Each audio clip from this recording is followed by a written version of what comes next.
On today's episode of the Locked On NBA Draft with No Ceilings podcast, Maxwell, Baumbach, and I discuss Tyrone Riley IV, a wing prospect out of the University of San Francisco who might just be one of the most underrated mid-major prospects in the 2026 NBA Draft. You are Locked On NBA Draft with No Ceilings, your daily podcast on the future stars of the NBA, part of the Locked On Podcast Network, your team every day. Thank you for making Locked On NBA Draft with No Ceilings your first listen of the day. I'm your host, Nathan Grubel, current No Ceilings contributor, scouting consultant, and evaluator of prospects for the last 14 years. We're part of the Locked On Podcast Network and are available wherever you get your podcasts, as well as on YouTube. Make sure to subscribe, rate, review. This episode is brought to you by Monarch Money. Take control of your finances at Monarch Money. Use code LOCKEDONNBA at monarchmoney.com for 50% off your first year. Joining me this week is my co-host, lead columnist, and creator of the No Stone Unturned series for No Ceilings, is Maxwell Baumbach. Maxwell, how are we doing today?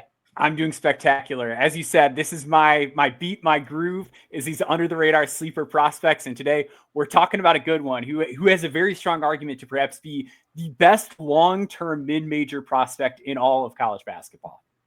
100%. We got a great show today. On today's episode, like I said, Maxwell and I are going to break down Tyrone Riley IV. We're going to hit on his strengths as a player, what makes him an underrated sleeper wing. Then we're going to hit on a few areas for improvement and what his outlook looks like heading into the 2026 NBA draft. And then finally, we'll wrap up with some thoughts on another prospect, a.k.a. Kareke out of Vanderbilt, and tease the rest of the wings featured in Maxwell's latest column over at NoCeilingsNBA.com. Please go check that out for full breakdowns on a number of sleeper wings for the upcoming draft class. He's already gone through some big men. He's going to have some guards coming up in his series, so please make sure you're locked in for that. And before we get started, I do want to do one quick shout out to our other co-hosts on the feed. Both Tyler Rucker and Tyler Metcalf just released a scouting report on Darren Peterson, and Corey Tulaba and Albert Ginn went over their breakdown of Cameron Boozer. Both of these guys are top 3 projected picks to the upcoming NBA draft class at this point in the process. So please make sure you go listen or watch those episodes wherever you get your podcasts. All right. Tyrone Riley IV, Maxwell, 6'6", reportedly 200-pound sophomore wing prospect at the University of San Francisco. He's 19 years old. He was an all WCC freshman team performer last year. His father, Tyrone Riley Sr., who I like you highlighted this in the article, he played at USF from 03 to 05. Listen, Tyrone Riley, he's one of these players you really have to dig into the tape, in my opinion, to appreciate just how good he can potentially be as a prospect. By the counting stats, he averaged 9.6 points per game, 6 rebounds and assists, 1.6 combined steals and blocks, 1 turnover on 50% shooting from the field, 32.2% from 3, and 73.5% from the free throw line. The shooting's definitely going to stand out there, and we're going to talk about that certainly on an area for improvement. But as a strength to highlight, he did shoot 38.9% on unguarded catch and shoot threes per Synergy Sports. He was 67.5% scoring at the rim. He was in the 70th percentile in terms of total defense as a freshman wing in a good mid-major conference. And I know you're going to get into a lot of this, Maxwell, but I just want to really start us off with he's a great complementary piece who knows how to play off of others offensively. And I think that's really one of the biggest selling points that you're going to get into about him. What are some of the strengths, Maxwell, for Tyrone Riley? What is he bringing to the table for USF going into his second season in college basketball? Yeah, I think at USF, we're going to get a little bit more into that role specifically in the second segment and talk a little bit about those areas for improvement for him. But I think the biggest thing that I look for when I do this series is not just can a guy get to the NBA, but can a guy be a valuable NBA player? Can this be someone that teams desperately want on their team that would require a lot of draft capital to acquire down the road, that is not going to be a guy that you can get on a minimum contract? I'm looking for those kind of guys specifically at the top of the series, the headliners. And that's what Tyrone Riley is in this series. He's a headline under the radar prospect. He has the makings of a hyper athletic glue guy, which I think is one of the most valuable wing archetypes in the league. When you look at guys like Josh Hart, Terrence Mann at his peak, a budding player in that role like a Keon Ellis, you think back to a guy like a Will Barton, you see the success that Terrence Shannon has had out of the gate. These guys who just know how to play and have that overwhelming sense of athleticism and a commitment to playing the right way can prove to be valuable in just about any context. And that's what Tyrone Riley is. If you go back historically and you look at freshman wings that landed like over 25 dunks and made over 25 threes with a positive assist to turnover ratio, by and large, they get to the NBA, if nothing else. And that's Tyrone Riley, and that's why we're talking about him. But I do think if you're talking about his strengths, you've got to start with the exceptional athleticism. He is very fast. He is very tough. And he can really finish above the rim. Had 37 total dunks last year, which was second among all freshmen 6'6" and under, and 11th overall. So just by and large, very hard to find guys that finish above the rim as often as Riley. And he did it in a complementary role. Like you said, this is not a guy that was getting force fed and he's living at the rim all the time because that's the offense. He's just able to get there through his cutting, his instincts, his ability to play off the ball. When he comes off the handoff, he's got a lot of steam. He can attack the closeout really hard, but really, really shines as a cutter. Just knows where to be off the ball and where to find those holes in the defense. So I'm glad you really went into that in detail, because for me, one of the biggest things that I'm asking myself as we head into another draft cycle and are preparing for another draft is the prospect that I'm watching actually making the others around him better? Like, does Tyrone Riley do that? I think my answer to that question is yes, because I think a big thing for NBA teams and what their scouts are really looking for is, do you actually know where you need to be at all times? Can you pick up on what plays are being called, what sets are being run? And then when things go off script, are you able to, understand where you are spatially on the floor? Do you understand where everyone else is? Do you understand what different spots you can take? If you move here, lift from the corner, cut to the basket. Tyrone Riley understands all of that off-ball movement. He's an excellent transition player. He can feast off of what everyone else is doing away from the basketball. So he doesn't need the ball in his hands to make an impact. He has solid vision when he has the ball in his hands. I do like that he can make the quick, easy read off a secondary action. We saw him actually work really well in some pick and roll sets. It was limited volume a little bit, only 34 possessions, pick and rolls, including passes, but still he excelled finding other guys in those easy moves when he can get there. High-level finisher around the basket with his left hand, like we talked about. And then I think defensively, we will get into some of his on-ball stuff, but I think he has great instincts defending away from the ball as well. And that he reads the court well, sticks with his man. He knows when to help, contests shots well without getting baited into bad fouls, uses his length really well. And as he fills out, I do think he's one of these guys who projects to guard multiple positions on the perimeter. You saw him last year at San Francisco. He guarded point guards, he guarded twos, guarded some threes. And I think at the NBA level, as he continues to fill out that frame, and one of the things I really love that Tyler Rucker actually noted, funny, it's Tyrone Riley week over at No Skills. He was just out at Formula Zero camp, and he got to see Tyrone Riley in person as one of the attendees at Damian Lillard's skills camp. And he said that he really saw that difference in his weight and his frame. And he even said it himself in the article that he wrote for NoSunsNBA.com. There's some more meat to still fill out on the bone. So we can definitely expect to see him continue to get stronger. And as he does, he's going to be able to keep up and guard multiple positions. So I really like a lot of the things that he can do with the ball in his hands, without the ball in his hands. We're going to see how much he can grow into a featured offensive role. And it's definitely one of the things that we're going to talk about when we come back from a quick break here.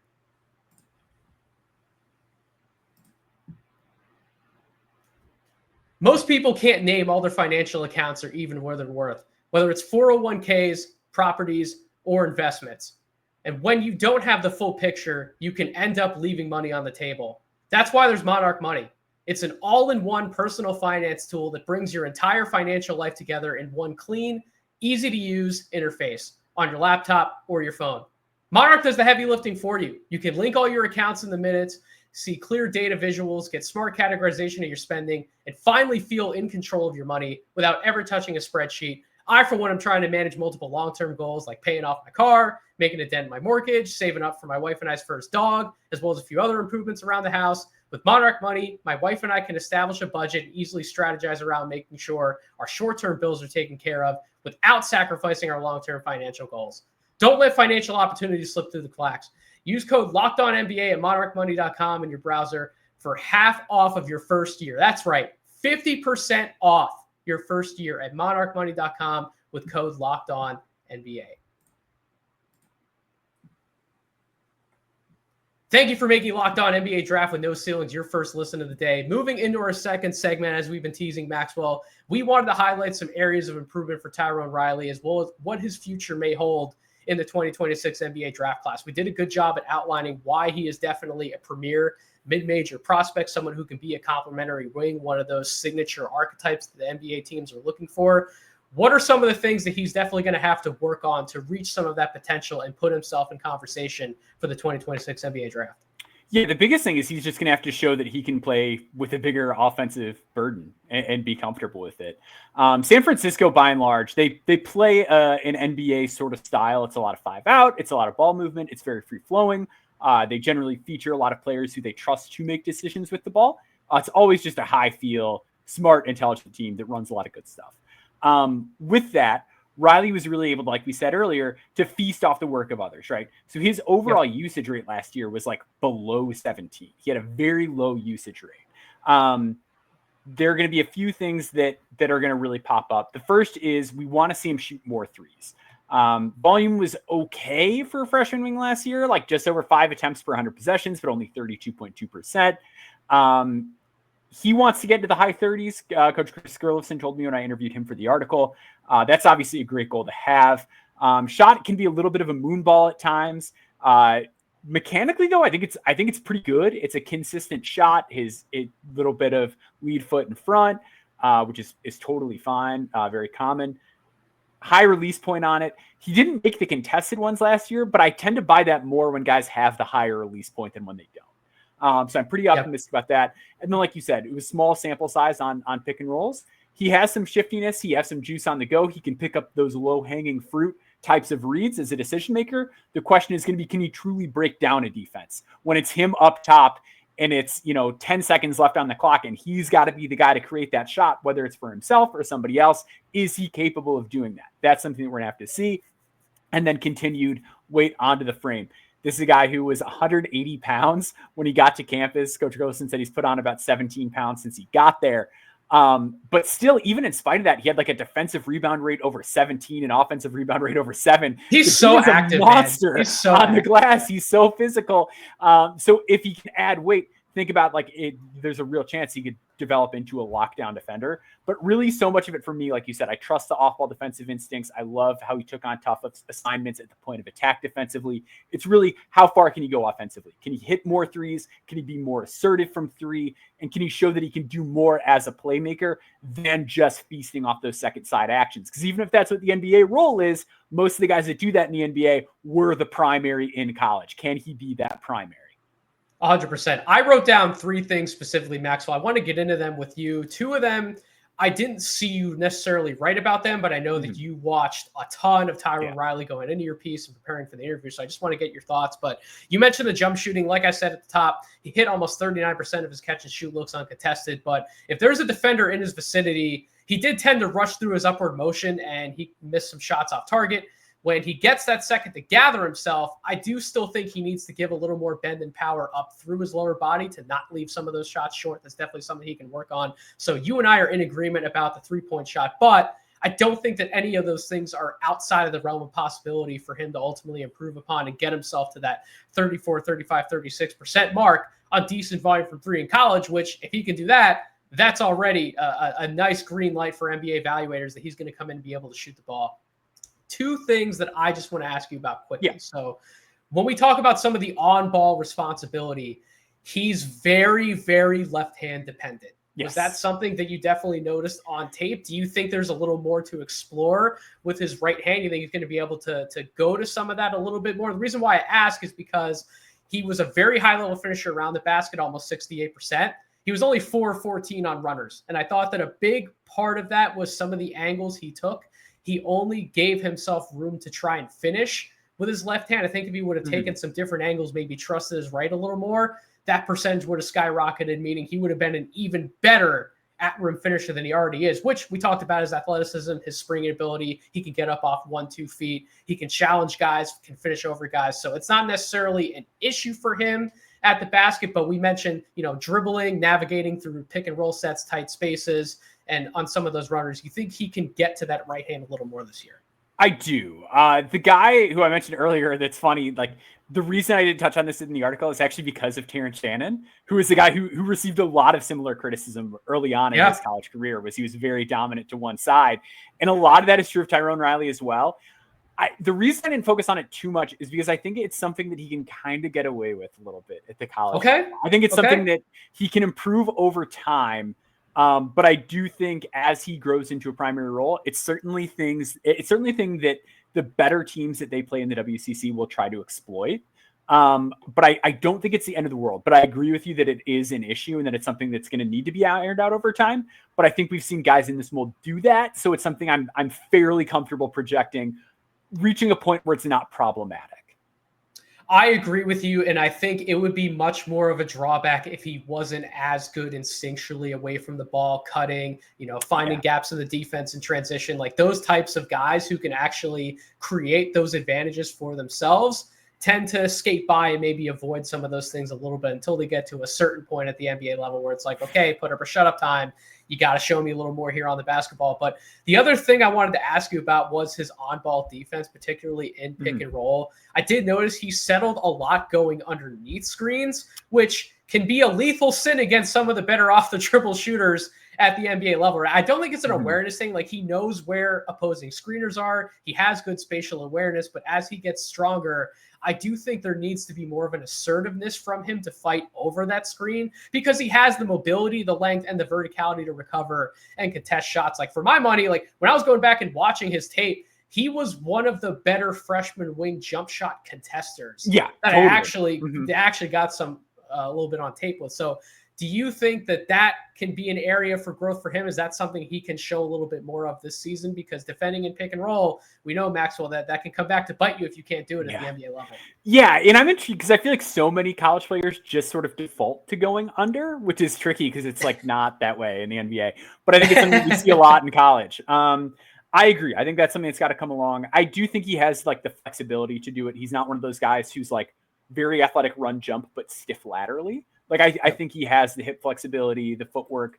And I think at the point of attack, he does a pretty good job of like using angles with his feet to like not take negative steps and not give guys clear paths to the rim and keeping his hips square. So I think it's all stuff he's capable of doing. I do agree it is an issue. I also wondered how much of it is like a physicality thing. If it's like, if I try to go over the top, I'm going to get bumped by the screen and then I'm going to have to recover. Like, I wonder if that was like a part of the equation. I don't quite know the answer to that.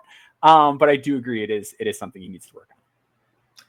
Yeah, 100%. But again, when we start putting together the baseline of legitimate tools he has for an off-ball wing at the NBA level, right? If he ends up showing more of an expanded game with the ball in his hands, he improves as a jump shooter. He provides that type of on-ball defensive versatility that I think he's capable of to pair in tandem with his off-ball defensive versatility.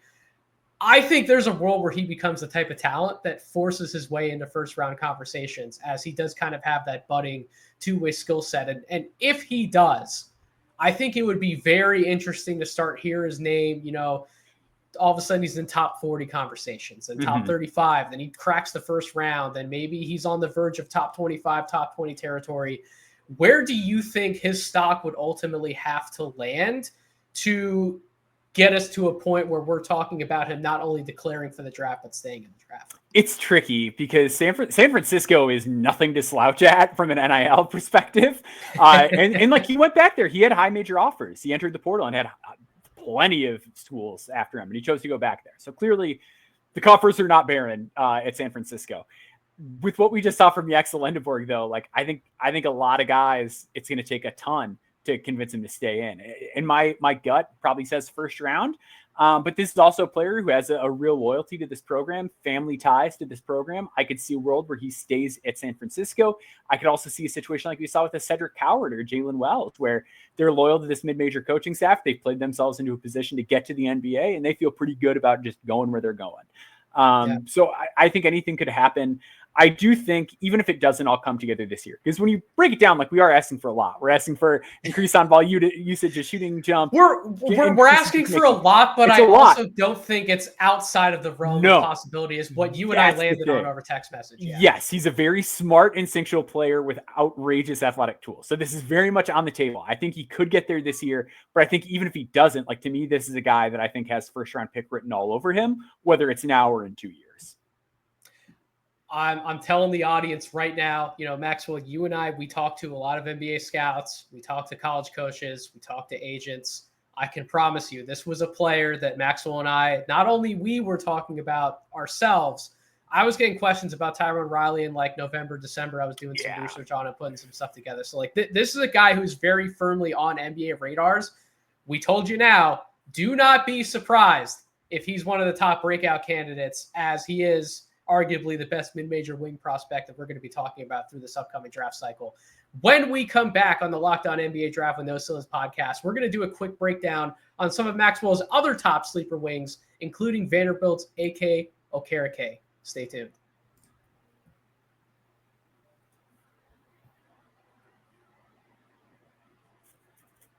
All right, Maxwell, this is your time to shine, my friend. Yeah. Like I mentioned at the top, this is the No Stone Unturned series. If you haven't checked it out, please, NoCeilingsNBA.com. This is one of the best things that we as a No Ceilings collective do. It gets incredibly positive feedback. Well, after it's published throughout the year, people are able to go back, read through the series, see a lot of the sleepers that Maxwell highlighted, see a lot of the guys who end up hearing their names called on draft night or getting undrafted contracts after the season's over. Maxwell's had a lot of success with this column, and that's why it's awesome to be able to talk about it with him in podcast form. The second wing that you highlighted in your column, Maxwell, is A.K. Kareke, fourth-year transfer from Cornell going to Vanderbilt. He joined Cornell as a walk-on in 22-23, not words that you necessarily see all the time when we're talking about an NBA draft prospect. So I want you to tell the audience a little bit more about A.K. Kareke and why he needs to be on the radars heading into this cycle. Yeah, A.K. Kareke is one of the premier weirdo players in this class in terms of just bizarre play style. Everything's a little bit odd and eccentric, but my goodness, we've got an NBA-ready frame and an NBA-ready brain, and that's one of my favorite combinations in college basketball. Kareke has it. At Cornell, averaged just under 14 points, over 4.5 boards, and over 4 assists per game. It's 6'7" and 244 pounds. He's now transferring to Vanderbilt, where Chris Mannion, another Cornell standout last year, went and parlayed that into, I believe, an Exhibit 10 with the Oklahoma City Thunder.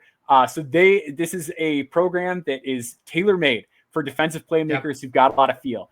Kareke is a mismatch nightmare on offense. He was in the 95th percentile on ISOs, 95th on post-ups, and 93rd percentile as a pick-and-roll scorer. This dude has so much craft and so much power in so many ways to beat anybody you put in front of him to get the ball in the basket. But on top of that, he's an exceptional playmaker. He sees the floor unbelievably well, had a 2-to-1 assist-to-turnover ratio, a 28.5 assist rate.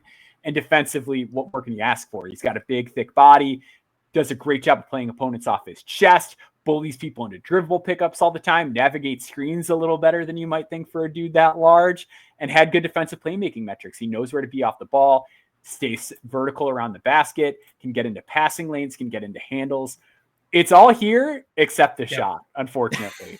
80+% free throw shooter, but not good from deep. 32.1% on only 4 attempts per 100 possessions. But I'm so encouraged because, like we mentioned, this guy was a walk-on at Cornell 2 years ago. And now he's one of the most interesting and exciting prospects coming up through the ranks of college basketball. Kareke is odd. He's unconventional, but he's getting really good, and he's really smart, and he's really strong, and I'm not comfortable betting against that.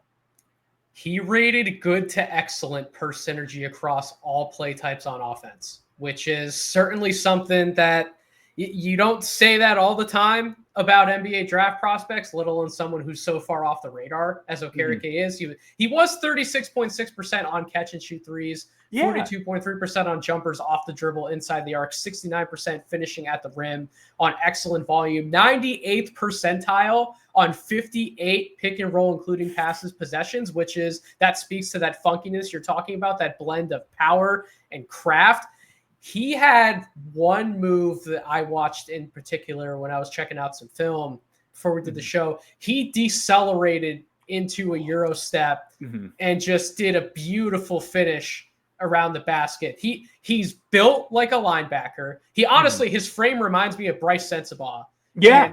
You don't see that type of deceleration and craft on moves like that from guys at his size. That is definitely uncharacteristic. Makes him funky for sure. You mentioned some of the jump shooting. I think the biggest concern with me, the biggest holdup that I want to evaluate, particularly in the SEC, which was the best conference in college basketball last year. Don't think there's going to be that significant of a talent drop off this year.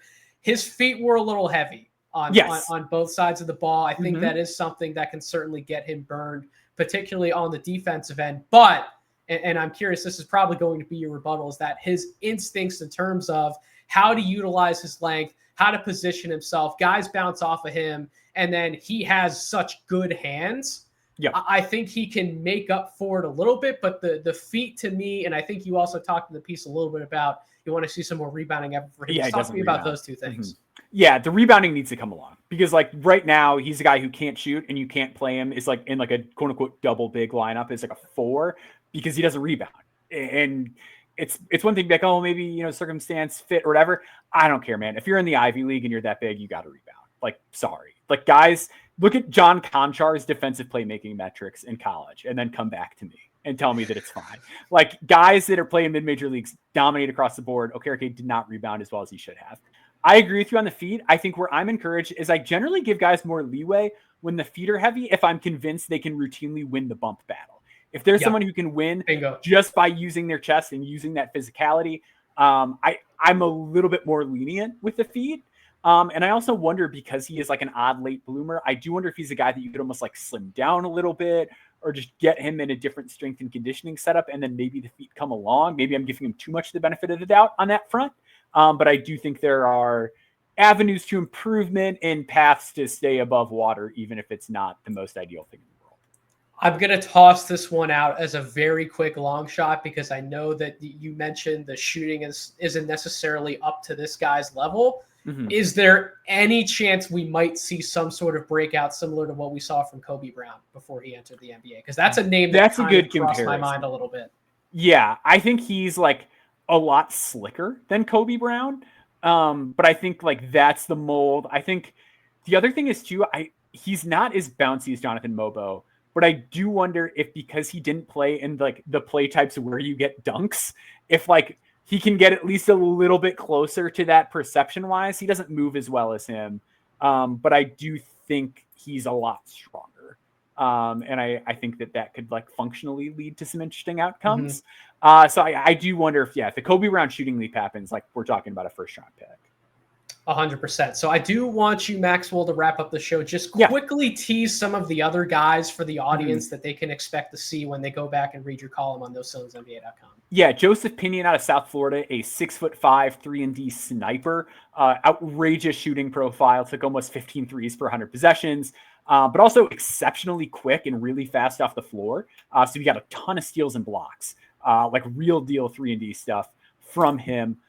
We also had Michael Rataj in that column, at Baylor, name I learned to pronounce incorrectly, and I'm consistently learning to say correctly. We're big fans of his, though. We're big fans. He's 6'9". He's sort of an all-arounder. He's a guy I was like really into, and then I like came down a little bit on as I did the write-up. But I think he's super interesting because he had a massive usage rate, can shoot a little bit, dribbles really well, can defend a couple of positions, very smart instinctually on defense. And then I closed out with Barry Evans, who's like an odd player at VCU, 6'8", has some guard skills, got to run the ball, run the offense quite a bit at Bryant this past season, was sort of like a small ball skilled big at St. Bonaventure before he was at Bryant. So he can make all sorts of plays on defense. He can rebound, he can run the break, and he just started shooting threes. And he dunked like 40 times. So he's a guy who's really athletic, has some intriguing ball skills, has some intriguing defense. There's some connective tissue that's not quite there, but a very interesting player to monitor because if it does click, 6'8" guy who can check every box is quite interesting. Again, no stone unturned, NoCeilingsNBA.com. Please go check it out. He's Maxwell Baumbach. I'm Nathan Grubel. We're giving a big shout out to each and every one of you for listening to this episode of Locked On NBA Draft with No Ceilings. For your second listen, find the Locked On NBA podcast where there is no offseason. Doug, Matt, and Hayes keep you up to date on contract negotiations, rumors, everything you need to be the most informed and up-to-date NBA fan. Find Locked On NBA on YouTube or wherever you listen to podcasts, part of the Locked On Podcast Network, your team every day. As always, thank you all for listening. I hope you all have a wonderful rest of your week.